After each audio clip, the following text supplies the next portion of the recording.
Praise the Lord. सभी विश्वासी भाई बहनों को प्रभु यीशु मसीह में जय मसीह की। बाइबल शिक्षा चैनल पर आप सभी का स्वागत है। हमारे इस चैनल को देखने के लिए आप चैनल को सब्सक्राइब करें और बेल आइकन के ऑल बटन को ज़रूर दबाएं। तभी आपको हमारी आने वाली हर वीडियो का नोटिफिकेशन मिलता रहेगा।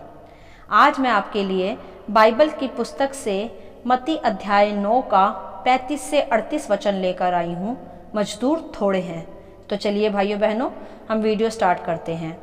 बाइबल दर्शाती है यह उस समय की बात है जब प्रभु यीशु मसीह सब नगरों में तथा गांवों में प्रचार करते हुए फिरते थे तथा आराधनालयों में उपदेश देते तथा परमेश्वर का सुसमाचार प्रचार करते थे। और उसी समय प्रभु ने बहुत से बीमारों को चंगा भी किया और सबकी दुर्बलता को दूर भी किया था। और उसी कारण बहुत सी भीड़ प्रभु यीशु के पीछे पीछे चलती थी। अर्थात यह है कि प्रभु यीशु जगत का सच्चा सुसमाचार भी सुनाते तथा बीमारों को चंगा भी करते थे। इसी कारण लोग उसके पीछे चंगाइयों को पाने, सच्ची शिक्षा को पाने चलते रहते थे और वह बहुत भीड़ की मात्रा में होते थे। तब उस घड़ी ऐसा लिखा है कि वहां जब उसने भीड़ को देखा तो उसको लोगों पर तरस आया, क्योंकि वह उन भेड़ों के समान जिनका कोई रखवाला ना हो व्याकुल और भटके हुए से थे। यहाँ यह स्पष्ट होता है कि जब प्रभु ने उस भीड़ को नजर उठाकर देखा जो उनके पीछे पीछे शिक्षा को व चंगाइयों को पाने के लिए चलती थी, तब प्रभु यीशु को उन्हें देखकर तरस आया, क्योंकि वह उन भटकी हुई भेड़ों के समान थे जिनका कोई रखवाला नहीं, कोई चरवाहा नहीं था। वे परेशान तथा व्याकुल और भटके हुए लोगों की भीड़ थी। यही हम आज के इस युग में भी देखते हैं, जहां संसार भटका पड़ा है पाप में, बुराइयों में, गलत उपासना में, गलत आदतों में। और हम देखते हैं कि उन्हें जीवन का रास्ता दिखाने वाला कोई नहीं, कोई भी ऐसी शिक्षा उनके पास नहीं है जिससे वह अपना मन फिरा सके, उद्धार पा सके या जगत के सच्चे सुसमाचार को सुन सके। वे सब के सब भटकी हुई भेड़ों के समान हैं, अर्थात पूरे जगत में कोई भी उन्हें सच्ची शिक्षा देने वाला नहीं है। वैसे तो हम देखते हैं संसार में बहुत से उपदेशक भरे पड़े हैं, बहुत से मोटिवेशनल स्पीकर भरे पड़े हैं, पर जरा ध्यान से देखें कि क्या कोई भी ऐसा उपदेशक है इनमें जो लोगों को सच्चे ज्ञान की शिक्षा दे? क्या कोई भी ऐसा है इनमें जो इन्हें उद्धार का सच्चा मार्ग बताए या इन्हें मन फिराव की शिक्षा दे, जिससे वे भटके हुए हैं परंतु उनका कोई रखवाला नहीं, कि जो उन्हें जीवन की सच्ची शिक्षा दे सके, जिससे वे अपने पापों, अपनी बुराइयों से मन फिरा सके तथा जीवन के सच्चे उद्धार में प्रवेश कर सके, जो प्रभु यीशु मसीह है। तो इन भटकी हुई भेड़ों के लिए सच्ची राह दिखाने के लिए क्या करना है? आगे प्रभु सिखाते हैं कि तब उसने अपने चेलों से कहा कि पके खेत तो बहुत हैं पर मजदूर थोड़े हैं। यहाँ प्रभु अपने चेलों से कहते हैं कि पके खेत तो बहुत हैं। पके खेत अर्थात यह संसार में भटके हुए तथा वचन के भूखे प्यासे, जीवन के भूखे प्यासे लोगों को कहते हैं। जैसे वे भीड़ जो यीशु के पीछे पीछे थी, वे भी प्रभु से चंगाई पाना चाहते थे, छुटकारा पाना चाहते थे तथा जीवन की शिक्षा सुनना चाहते थे। वे सब थे पके खेत। इसी प्रकार है संसार में भटके लोग, जो चाहते तो हैं कि अपनी मुश्किलों से बाहर आएं, बीमारियों से छुटकारा पाएं, परंतु कोई सच्चा उपदेशक या सच्चा हीलर उनके पास नहीं है जो उन्हें सच्ची धार्मिकता तथा ज्ञान के विषय सिखा सके। वे जहाँ जाते हैं उपदेशों को सुनने, शांति पाने, उन्हें वहाँ पल दो पल का आनंद तो मिल सकता है, परंतु जीवन की सच्ची शांति नहीं मिलती, क्योंकि जो उन्हें उपदेश देते हैं, मोटिवेट करते हैं, वे तो खुद ही भटके हुए हैं। उनके पास तो खुद ही जीवन का सच्चा ज्ञान व आनंद व उद्धार नहीं होता। तो फिर वे कैसे सच्चे उद्धार के विषय उन्हें सिखा सकते हैं कि वे फिर कभी निराशा व उदासी में ना रहें? वे मनुष्य मोटिवेशनल स्पीकर को सुनकर उसी घड़ी तो उत्तेजित हो जाते हैं, परंतु वहाँ से बाहर आते ही वे फिर से जीवन की निराशाओं में, मुश्किलों में, बीमारियों में उलझे ही रहते हैं। परंतु मेरे प्रियो, प्रभु यीशु का जीवन रूपी ज्ञान, सच्ची शिक्षा उन्हें अनंत जीवन का सुख प्रदान कर सकता है, जो फिर कभी समाप्त नहीं होगा। परंतु ये उन तक कैसे पहुँचेगा?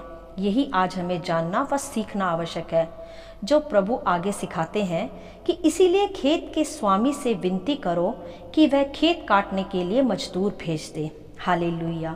कौन है खेत का मालिक तथा कौन है मालिक और पिता परमेश्वर, और कौन है काटने वाले मजदूर, तो यह आगे हम समझेंगे। मेरे प्रियो, खेत का मालिक है पिता परमेश्वर, जगत का सृष्टिकर्ता, तथा मजदूर है हम मसीह विश्वासी लोग, जिन्हें आज प्रभु खेतों का मजदूर कहते हैं कि वे मजदूर पके खेत काटने के लिए तैयार हो जाएं। इसीलिए प्रभु ने चेलों से भी इस विषय को कहा, क्योंकि भाइयों बहनों, जगत भरा पड़ा है लाचार तथा निर्बल तथा असहाय भटके हुए मनुष्यों से, जो चाहते हैं कि कोई उन्हें उनकी तकलीफ़ों से छुड़ाने वाला मिल जाए, कोई उन्हें उनकी बीमारियों से शिफा देने वाला मिल जाए, कोई उन्हें जीवन की सच्ची शिक्षा देने वाला मिल जाए, कोई उन्हें जीवन की सच्ची शांति देने वाला मिल जाए। जैसे वह भीड़ भी यीशु के पीछे पीछे इसी चाहत से चल पड़ी थी कि यीशु प्रभु ही उन्हें चंगाई दे तथा वे सच्चे उपदेश को जीवन के उद्धार का मार्ग है उसे भी सुन सके। इसीलिए भीड़ प्रभु यीशु के पीछे चल पड़ी थी, भूखी व प्यासी। इसीलिए प्रभु को उन पर तरस आया। तो ध्यान दे यहाँ कि आज भी बहुत सी ऐसी भीड़ है संसार में जो भटकी पड़ी है, उन्हें कोई सच्चा मार्ग बताने वाला नहीं है। तो आज भी प्रभु को ऐसे भटके हुए जगत को देखकर तरस आता है, वह उदास होता है और चाहता है कि कोई उन तक जीवन का सच्चा संदेश पहुंचाए, अर्थात उन खेतों की कटनी के लिए कोई मजदूर भेजे जाएं। तो तात्पर्य यह है इस अध्याय का कि प्रभु आज आपसे और हमसे कहते हैं कि हम वह मजदूर बने जो पके खेतों की कटनी के योग्य ठहरें। मेरे प्रियो, प्रभु आपको खेतों का मजदूर होने के लिए बुलाता है तथा चाहता है कि वो जीवन का सच्चा संदेश जो हमने प्राप्त कर लिया है, जिसके कारण अब हम भटकी हुई भेड़ें नहीं हैं, वही सच्चा संदेश अब हम दूसरों तक भी पहुंचाएं। प्रभु के मजदूर होकर प्रभु के राज्य के लिए कार्य करें, जिससे हम उन भटकी हुई भेड़ों के रखवाले बन पाएं, जिन्हें देखकर हमारा प्रभु उदास हो जाता है, उन पर तरस लाता है। तो क्या हमें अपने प्रभु का सच्चा मजदूर नहीं बनना चाहिए? जी हाँ भाइयों बहनों, हम ही वह मजदूर है जिन्हें प्रभु स्वामी से भेजने को कहता है, क्योंकि जिसके पास सच्चा संदेश है ही नहीं, वो क्या सच्चे मार्ग को बताएगा। सच्चा संदेश व उद्धार का सच्चा मार्ग तो प्रभु ने हम पर प्रकट किया है। तो हम ही वह मजदूर हैं जो पके खेत की कटनी के योग्य हैं। जिन्हें मजदूरी का ज्ञान ही नहीं, वे किस प्रकार खेत की कटनी कर सकते हैं? वे तो केवल वही कर सकते हैं जिन्हें मजदूरी का ज्ञान हो, और वे मजदूर हम हैं, हम मसीह विश्वासी, जिन्हें प्रभु ने सच्चे ज्ञान की, सच्चे उद्धार की तथा छुटकारे की शिक्षा बाइबल के आधार पर दी है।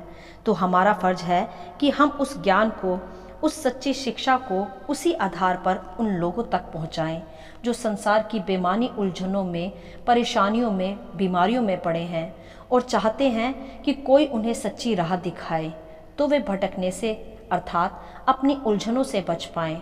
तो हम ही हैं वह मजदूर मेरे प्रियो, जो उन भटकी हुई भेड़ों के रखवाले बन सकते हैं तथा उन्हें उन पीड़ाओं से तथा उन बेमानी संसारिक उलझनों से भी छुड़ा के प्रभु यीशु के द्वारा दिया गया जीवन के उद्धार का सच्चा मार्ग बता सकते हैं।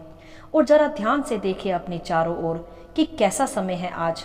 चारों ओर महामारियाँ, आर्थिक संकट, लाचारी, बीमारी, नशा, व्यभिचार, विपत्तियाँ तथा कलेश अर्थात पके खेत की सी स्थिति, जिसमें कि निराशा में पड़े लोग, उदासी में पड़े लोग, बीमारियों में पड़े लोग, आर्थिक संकट में पड़े लोग ताक रहे हैं कि कोई उन्हें इस संकट से बाहर आने का रास्ता दिखाए, कोई तो उन्हें चंगा करे, कोई तो उन्हें शांति व छुटकारा दे।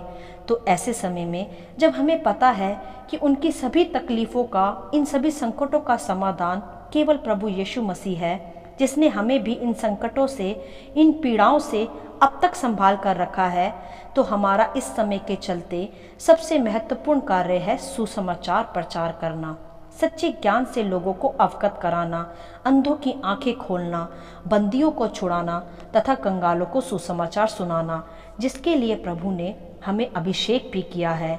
और परमेश्वर चाहता भी है कि हम जगत में सुसमाचार का प्रचार करें, जिससे हम उसके सच्चे चेले व पके खेतों की कटनी के मजदूर ठहरें। तो जांचिए मेरे प्रियो, इस पेंडेमिक के समय, इस पके खेतों के समय आप और हम क्या कर रहे हैं? क्या हम अपने अपने जीवनों और अपने अपने कार्यों में ही व्यस्त हैं, या हम प्रभु के अनुसार उसके मजदूर होने के कार्यों को कर रहे हैं? मेरे प्रियो, यह समय है कि हम जगत के उन लोगों तक, उस भीड़ तक परमेश्वर का सुसमाचार पहुंचाएं, जिससे वे भी उद्धार में प्रवेश कर पाएं तथा प्रभु के द्वारा मिलने वाली चंगाइयों को, शांति को, सच्चे ज्ञान को भी प्राप्त कर पाएं। वे सब के सब इस समय भटकी हुई भीड़ों के समान हैं, जो संसार में इन यातनाओं को सह रहे हैं, पीड़ा में हैं, तकलीफ में हैं और उनका कोई सच्चा रखवाला भी नहीं है। इसीलिए प्रभु उन सबको देखकर आज भी उदास होता है। यदि हम नहीं चाहते कि हमारा प्रभु उदास हो, तो हमें आज से ही, वरन अभी से ही पके खेतों की मजदूरी में जुट जाना चाहिए, ताकि प्रभु ये ना कहे कि मजदूर थोड़े हैं, वरन कह सके कि मेरे पके खेतों के लिए स्वामी ने मजदूर भेज दिए हैं। हालेलुया। भाइयों बहनों, अपने आसपास के माहौल में देखें कि कितने ऐसे हैं जो भटके हुए हैं। आप ही हैं वह मनुष्य, वह मजदूर, जिन्हें प्रभु आज कहता है कि उन्हें जीवन का सच्चा मार्ग बताएं, जिससे वे अपनी शांति में लौटा सकें, अपने उद्धार को प्राप्त कर सकें। मेरे प्रियो, प्रभु की इस आवाज़ को सुनकर, उसकी इस बुलाहट को सुनकर बैठे ना रहें, वरन उठकर खेतों के मजदूर बने तथा कमर कसकर कटनी में लग जाएं। यही समय है जब हम देखते हैं कि खेत पक गए हैं और मजदूर थोड़े हैं, क्योंकि हर कोई तो अपने अपने में लगा है, अपनी अपनी संसारिक गतिविधियों में जुड़ा है, बस अपनी चिंता में। यदि प्रभु के लोग ही तैयार नहीं होंगे मजदूर बनने के लिए, तो फिर कौन करेगा प्रभु का कार्य? ध्यान दे मेरे प्रियो कि प्रभु यीशु मसीह हमारा सिर है तथा हम उसकी देह हैं। हमें ही प्रभु के साथ मिलकर जगत के छुटकारे का एक रिवाइवल का हिस्सा बनना है, जिससे हमारा देश, हमारा राज्य, हमारे लोग उद्धार पाएं तथा नरक की भयंकर पीड़ा से बच पाएं। और उसका एकमात्र रास्ता केवल हमारा प्रभु यीशु मसीह है और कोई नहीं। तो प्रभु के सच्चे मजदूर उठें और पके खेतों की कटनी के लिए तैयार हो जाएं और जगत में परमेश्वर के सच्चे उद्धार का सुसमाचार फैलाएं।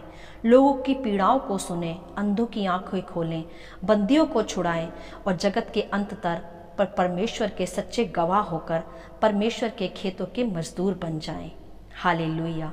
आशा करती हूँ इन वचनों का संक्षिप्त विवरण आप सभी को समझ में आया होगा। परमेश्वर आपको अपनी पवित्र आत्मा की भरपूरी से सदा भरता रहे। यदि आप चाहते हैं कि दूसरे भी इन्हें सुनकर आशीष पाएं, तो आप दूसरों के साथ भी इन्हें बांट सकते हैं, क्योंकि हमारे प्रभु यीशु मसीह की यही इच्छा है। आमीन and God bless you all.